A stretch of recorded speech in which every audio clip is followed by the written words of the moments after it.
آغاز میں بات کر لیتے ہیں موسم کی۔ اسلام آباد سمیت پنجاب اور خیبر پختونخوا کے مختلف شہروں میں بارش اور ژالہ باری۔ اسلام آباد میں آسمان پر کالے بادلوں کے ڈیرے، دن میں رات کا سما۔ راولپنڈی کے مختلف علاقوں میں بھی بادل برس پڑے۔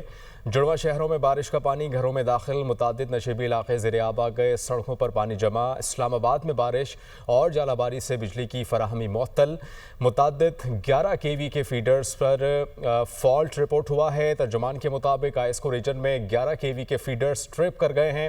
محکمہ موسمیات کے مطابق واسا راولپنڈی ہائی الرٹ ہے، رین ایمرجنسی بھی نافذ کر دی گئی ہے۔ اس پر بات کرنے کے لیے اسلام آباد سے مریم الہی ہمیں جوائن کر رہی ہیں۔ مریم، آج بھی ہم نے دیکھا شدید بارش کے ساتھ اسلام آباد اور راولپنڈی میں ژالہ باری ہوئی ہے، ابھی موسم کیسا ہے اور محکمہ موسمیات کیا کہتا ہے؟ دیکھیں، اس وقت اسلام آباد کی موسم کی اگر بات کریں تو اس وقت اسلام آباد کا موسم خاصا خوشگوار دیکھنے میں نظر آ رہا ہے، اور اس کے ساتھ اس کی دو ایسپیکٹس ہیں۔ ایک تو یہ کہ چونکہ صبح سے جو ہے وہ بارش اور ژالہ باری کا جو سلسلہ ہوا، اس کے بعد ہم نے دیکھا کہ جہاں پر موسم تھوڑا سا ٹھنڈا ہوا، بلکہ خاصا ٹھنڈا ہوا، اور اس کے ساتھ ساتھ اس کے چیلنجز بھی سامنے آئے۔ جب صبح ہم نے موسم دیکھا تو سورج جو ہے وہ اپنی آب و تاب میں تھا، آلدو ہبس کا جو ہے وہ زور ٹوٹا ہوا تھا، لیکن گرمی کی شدت بھی تھی۔ لیکن اس کے بعد جب طوفانی بارش کا سلسلہ یکدم شروع ہوا، اس کے بعد جو ہے موسم ایک یکسر تبدیل ہو گیا اسلام آباد کا۔ تیز ہوائیں آ گئیں، کالی گھٹائیں آ گئیں، اور اس کے بعد ژالہ باری بھی ہوئی جو کہ خاصی طوفانی تھی، جس کے بعد جو ہے گاڑیوں کو بھی نقصان ہوا، سڑکوں پر بھی پانی اکٹھا ہوا، اور اس کے مزید جو چیلنجز پانی سے ریلیٹڈ وہ بھی سامنے آئے۔ موسم تو خوشگوار ہونے کے ساتھ ساتھ جس طرح لوگوں کو امپیکٹ کر رہا ہے، اس کے حوالے سے اگر بات کریں تو لوگوں کی گاڑیاں اس وقت متاثر ہوئی ہیں۔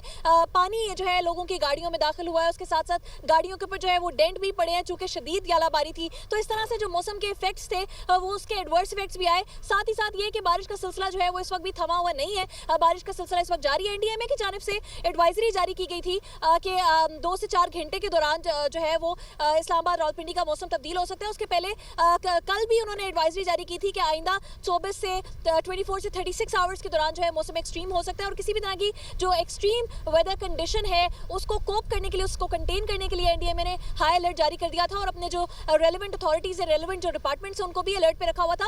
اس وقت بھی راولپنڈی اسلام آباد کے اندر جو گیج کرنے کی کوشش کی جا رہی ہے کہ کس طرح سے جو ہے وہ آنے والے ٹائم میں اگر بارش مزید ہوتی ہے تو جو نالہ لئی ہے اس کے اندر کس طرح سے پانی جو ہے وہ بڑھ سکتا ہے۔ اسی طرح جو مزید جو نقصانات ہو رہے ہیں ان کا تخمینہ بھی لگایا جا رہا ہوگا اور لگایا جا رہا ہے۔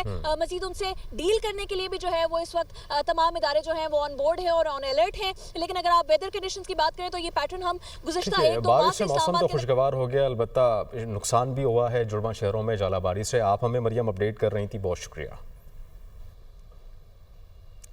پشاور، نوشہرہ، مردان اور منگورہ سمیت خیبر پختونخوا کے مختلف علاقوں میں آندھی اور بارش، سوابی، اٹک اور خانپور ہزارہ میں تیز بارش کی وجہ سے گرمی کا زور ٹوٹ گیا۔ بارش کے باعث ندی نالوں میں دوگیانی جبکہ بجلی کے فیڈر سٹرپ کر گئے۔ خیبر پختونخوا اور پنجاب کو ملانے والا ترناوا پل بھی زیر آب آ گیا۔ مری اور نیلم آزاد کشمیر میں بھی بادل برس پڑے۔ لاہور میں ہوائیں چلنے سے گرمی کی شدت میں معمولی کمی۔ محکمہ موسمیات نے آئندہ 24 گھنٹے کے دوران لاہور، فیصل آباد اور بہاولپور سمیت کئی شہروں میں بارش کی پیش گوئی کر رکھی ہے۔ پشاور میں آندھی اور ہلکی بارش سے گرمی کی شدت میں کمی۔ محکمہ موسمیات نے آئندہ 24 گھنٹوں کے دوران خیبر پختونخوا کے بیشتر اضلاع میں گرج چمک اور آندھی طوفان کے ساتھ بارش کی پیش گوئی کی ہے۔ پشاور کے موسم کی صورتحال جان لیتے ہیں دنیا نیوز کے نمائندے ذیشان کاکا خیل سے۔ ذیشان، بتائیے گا اس وقت پشاور کا کیسا موسم ہے؟ جی بالکل، پشاور کے مختلف علاقوں میں اس وقت تیز آندھی اور طوفان کا سلسلہ شروع ہو گیا ہے۔ مختلف مقامات پر ہلکی ہلکی بارش بھی ہو گئی ہے۔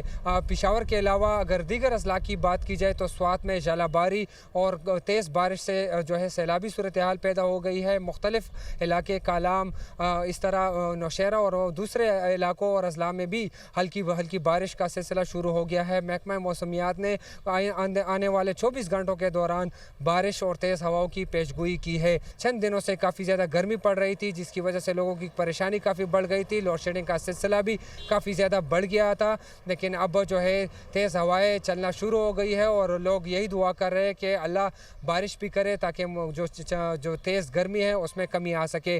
خیبر پختونخوا کے مختلف علاقوں میں کئی پر تیز کئی پر ہلکی بارش کا سلسلہ شروع ہو گیا ہے اور جس سے موسم بھی کافی زیادہ خوشگوار ہو گیا ہے۔ جی